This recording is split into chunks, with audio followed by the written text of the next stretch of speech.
विक्रम सिंह को घोड़ा है आजाद।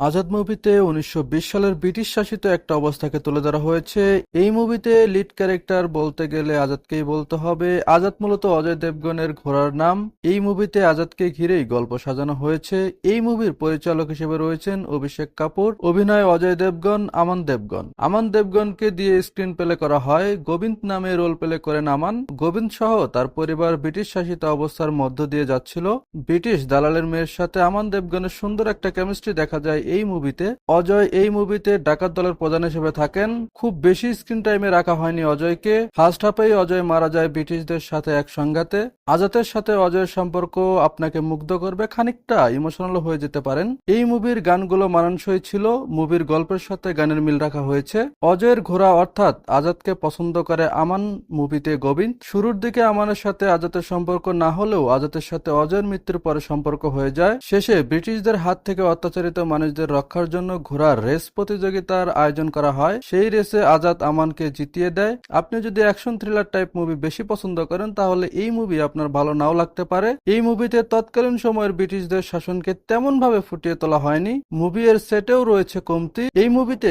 একটা জিনিস আপনার ভালো লাগবে, আজাদের সাথে অজয় দেবগনের সম্পর্ক। সব মিলিয়ে ভালো ছিল আজাদ মুভি, আপনারা চাইলে দেখতে পারেন। সো আজ এ পর্যন্তই। ভিডিও ভালো লাগলে লাইক কমেন্ট শেয়ার করতে ভুলবেন না। দেখা হবে পরবর্তী ভিডিওতে। চ্যানেলে নতুন হয়ে থাকলে সাবস্ক্রাইব করতে ভুলবেন না। ধন্যবাদ সম্পূর্ণ ভিডিও দেখার জন্য।